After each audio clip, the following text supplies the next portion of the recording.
Welcome to this session for International Relaxation Day 2025.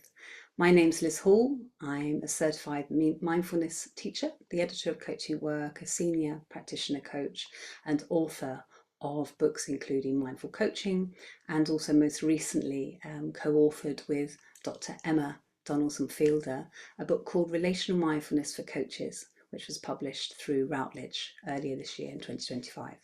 So I'm just going to share some slides about this session, or to accompany this session.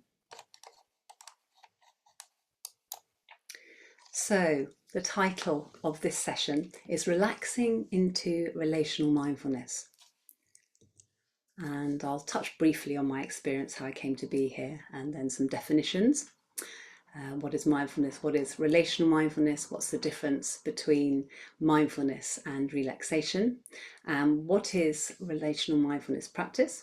And given how triggering relationships can be for so many of us, if not all of us, we'll explore how we can sort of draw on mindfulness to support us to be more relaxed and connected in our relationships. And I'll guide us through a little practice to set us up for being more relaxed when we come into a relationship. So a little bit about me. I've been practicing mindfulness since 2004, informally and sort of through a formal, regular practice.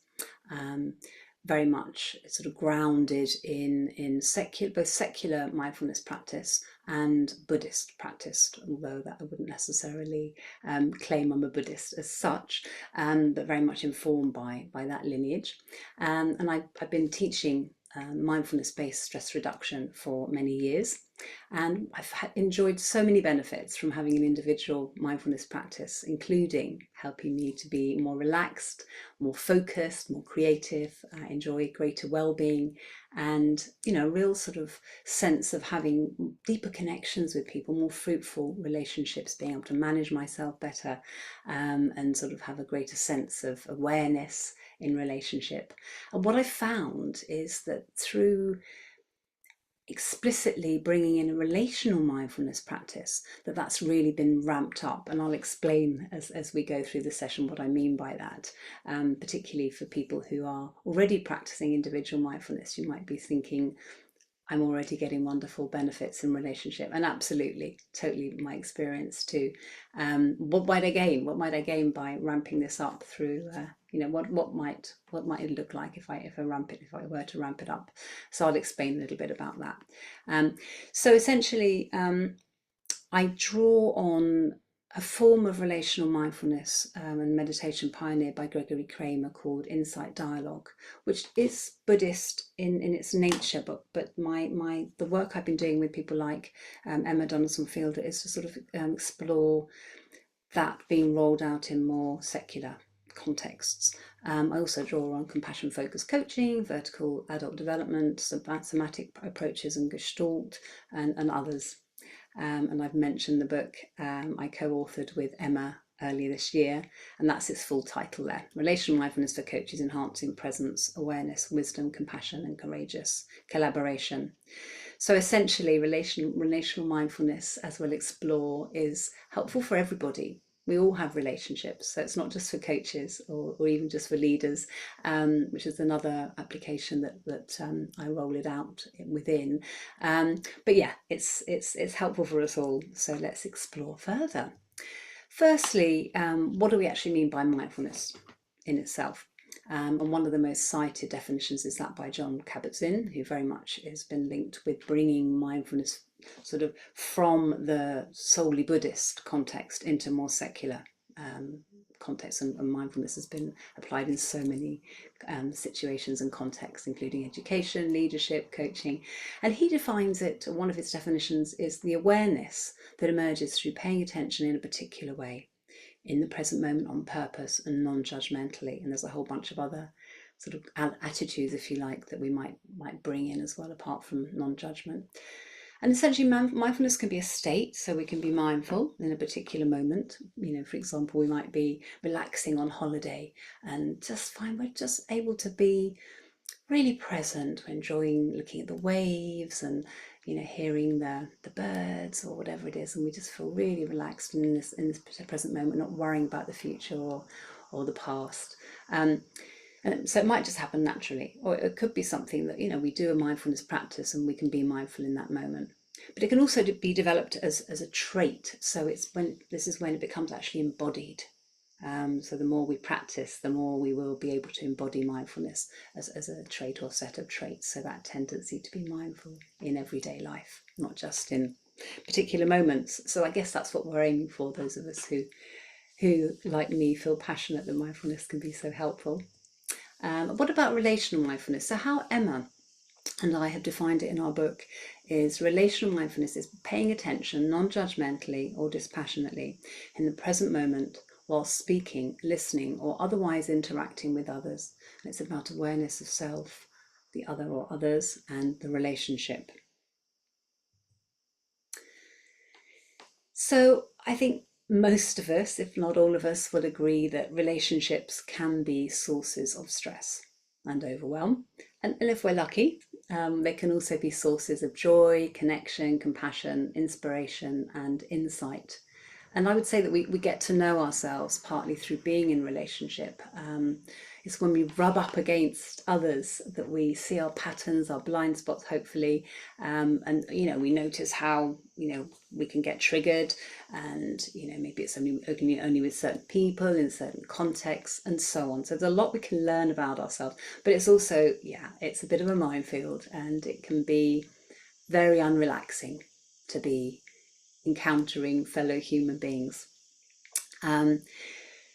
And actually, what I've found and colleagues have found is that bringing more mindfulness into our relationships can help us relax, and help us ride those difficult moments, help us address conflict, be with difficulty and relax, so we can actually appreciate and enjoy and be more likely to access the potential gifts that are on offer. And there's so much research out there about the benefits of mindfulness for relationships, both if we just have that individual practice, but also if we're being even more conscious about it.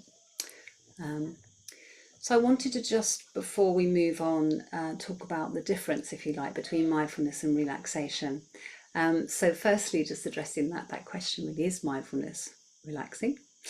And so mindfulness can trigger the relaxation response, although in mindfulness practice we wouldn't tend to have that as our goal. So it's like a byproduct of mindfulness. Relaxation techniques tend to be about changing internal events, sort of explicitly setting out to do so, whereas mindfulness is more about accepting what's going on. And Liberto talks about, and et al. Talk about accepting internal events, but it can also be about external. So whatever's kind of unfolding, mindfulness is about just sort of seeing if we can be with that. And so with mindfulness, really, we're aiming to learn that sort of internal experiences, so the thoughts that pop up, or feelings, emotions, and bodily sensations, may not be very comfortable, but they're typically harmless, and we can just learn to live with them, really, and then we can sort of make our peace with them, if you like, so we can live a meaningful life. And benefits of mindfulness are often actually reaped through us being more aware of discomfort. And so that, as I say, it can be a byproduct that actually this can promote relaxation, because we can identify and take helpful action potentially. And as I say, sort of helping us be with difficulty, including in relationships. And a lot of people, when they set out to sort of relax, can get anxious about that, because getting even more hypervigilant and fearful about the effects of relaxation, such as warmth and perceived loss of control. Again, this is Lazarus and Maine. And mindfulness can be helpful for such people, reducing the pressure to become relaxed, and helping people, again, be with things that are uncomfortable, which, as I say, can ironically lead to being more relaxed.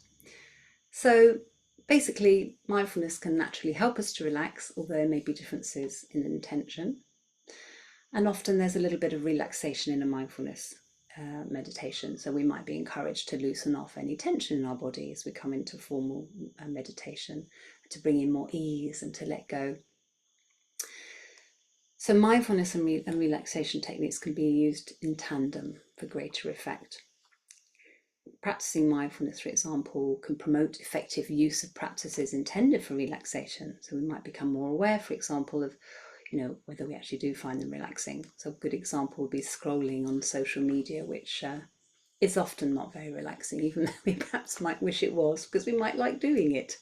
And we can fruitfully combine a relaxation technique with mindfulness, thus sort of ramping up our awareness of our internal experience, our bodily sensations, thoughts, emotions, and increase our concentration and focus. So hopefully that sort of sets out the territory a little bit in terms of mindfulness of relaxation, because I think often people aren't quite sure, where they overlap, where they don't. So we are going to now do a practice, and I'll talk you through that.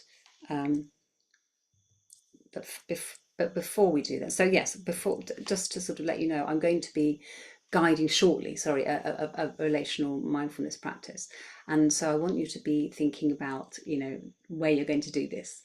So not to join me if you're driving or operating any machinery, or if you're feeling mentally unwell, particularly if you have a mental health diagnosis. And at the end, to sort of make some time to come back, so to speak. So that's just to set the scene. So you might be already thinking about where you're going to do this, and if you're okay to just carry on here and join me with that. So just to say a little bit more about more formal relational mindfulness practice, I've talked about insight dialogue a little bit. So some formal relational mindfulness practice incorporates a particular form of relational meditation based on insight dialogue. And insight dialogue, amongst other things, proposes 6 guidelines for relational mindfulness, which are pause, relax, allow, open, attune to emergence, listen deeply, and speak the truth.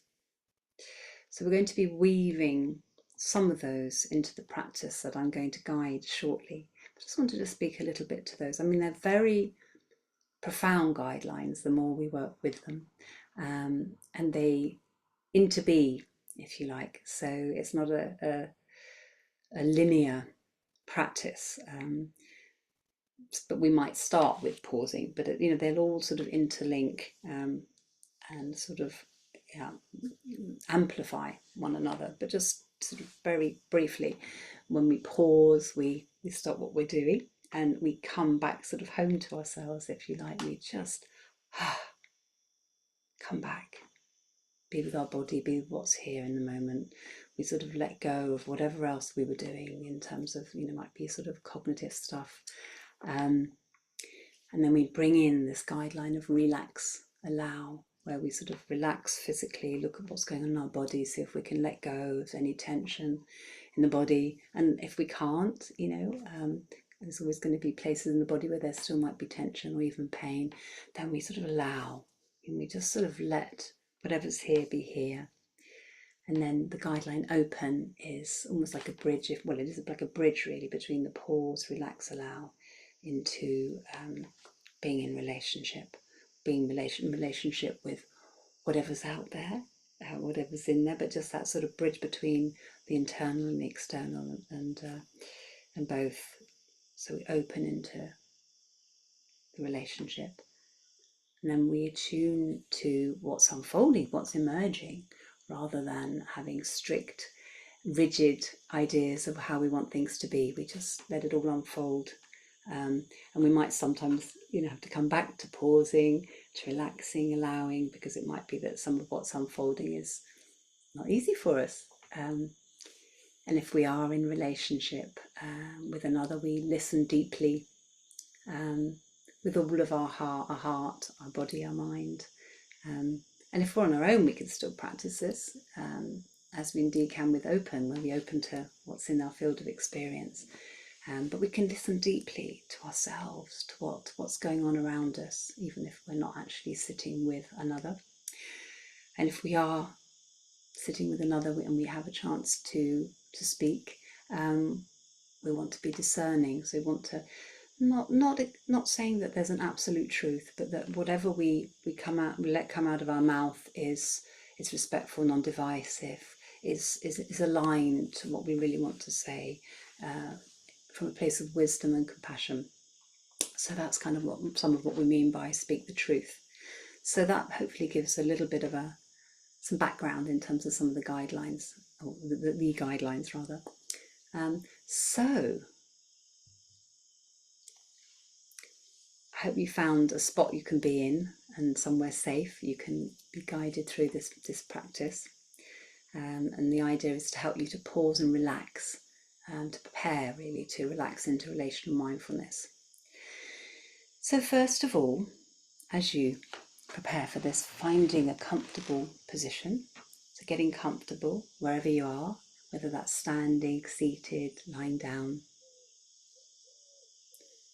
Making any micro adjustments to your body so you can be as relaxed as possible. Letting go of any tension just before we even begin in your shoulders, in your jaw.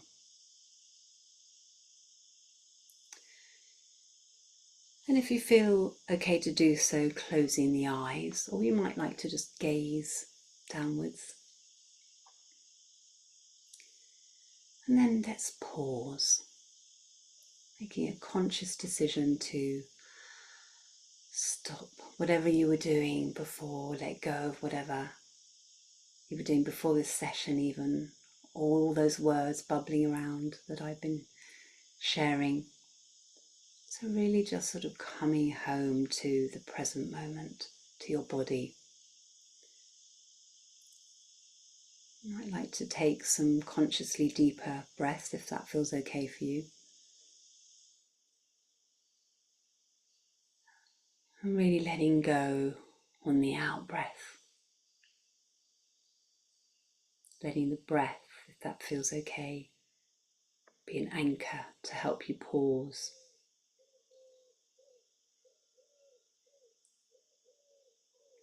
Noticing any sensations in your body. Maybe it feels really, I don't know, maybe there's a sense of letting go that shows up in your body. Maybe even you notice some tension, even that kind of invitation to pause feels a bit like, but I'm so busy, whatever it is. There might be a thought that shows that up in your body. Just noticing, just being curious as you pause. And then inviting in the concept, the idea of relax and allow. So scanning the body and just seeing if there's any tension in any part of your body. Maybe shoulders, maybe jaw, maybe stomach, maybe hands, wherever it is. Just noticing where that tension may be being held. And just seeing if you can relax and let go of that tension, that contraction.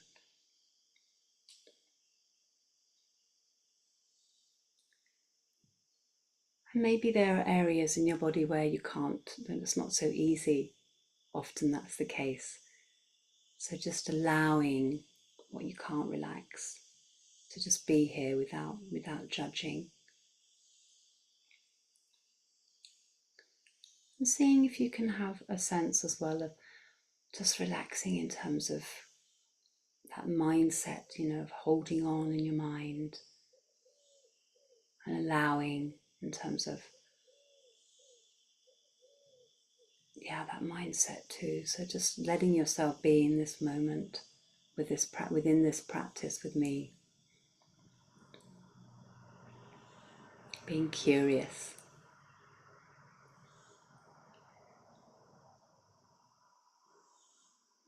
And then I'd like to invite you to bring in the idea of, what your next relational encounter is. And it might be an actual then you know what your next relational encounter is going to be. So inviting in that, or maybe just you're not sure who it might be that you next encounter. So just bringing in the idea of any fellow human being that you're going to next meet,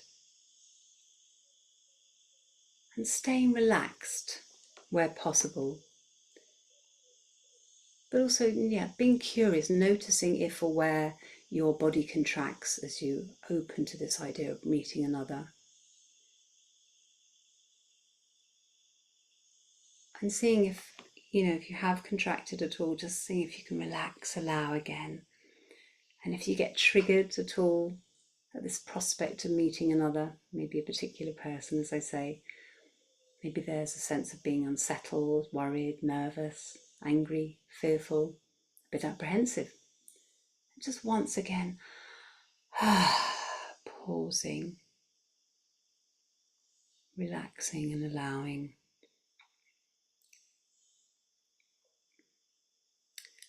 And setting some intentions, so when you have this next encounter, and seeing if you can really feel into that already in this moment, setting this intention, these intentions to be really open to what's unfolding internally, externally, and between you. Being really curious, attuning to whatever is emerging, and really listening deeply to the other person, listening to their words, listening to, just that sense of them, watching, observing, which is kind of a way of listening to their body language, that sense of the other, their energy, listening deeply to yourself, how you are in relationship with the other, and being really discerning with if and when you speak. So setting those intentions and just seeing how they land in your body right now, just seeing if you can really let go into them, and again have that sense of relaxing into those intentions. So maybe there's something really about being playful, of letting go of getting it right, it being perfect, but just seeing if you can, next time you meet somebody, really ramp it up in terms of how you are with them, being more mindful with them, relaxing and allowing. So just noticing how you're feeling right now. One last chance to scan your body and see if there's anywhere else that needs some attention in your body where you want to relax. And then bringing this practice to a close. So just finally, relaxing into relational mindfulness. Before meeting with someone else, maybe making some time to pause, take some time out, take some deep breaths, come into the present moment. Relax, consciously relax your body, letting go of any tension.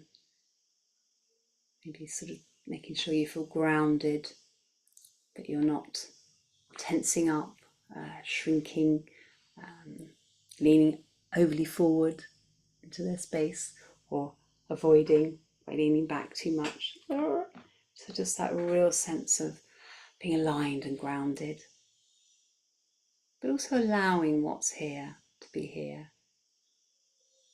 Noticing what's showing up in your body and just being curious about that. And when you come to meet them, see if you can again just pause, relax and allow, and really open to the connection with them. Being open to you, whatever this process that's you is, them, and space in between, and the space around. And as best you can, staying curious, listening deeply to yourself, to them, whatever's unfolding. And if and when you speak, being really discerning and only speaking what you feel will be helpful, and speaking in a way that's respectful, non-judgmental and non-divisive. Taking a breath, feeling your feet on the floor whenever you feel that would be helpful. So if you notice that you're contracting again, just let's see if I can just relax and be with this. You might even want to put a hand on your belly, that sort of sense of touch, which can sort of really help us. It's a bit of self-soothing, really, live in the moment, or even a hand on your heart, or both. Just relaxing while you're with this other person, taking care of yourself. And just remember, we're all doing the best that we can. So good luck with relaxing into relational mindfulness, and thank you so much for joining me for this session. Thank you.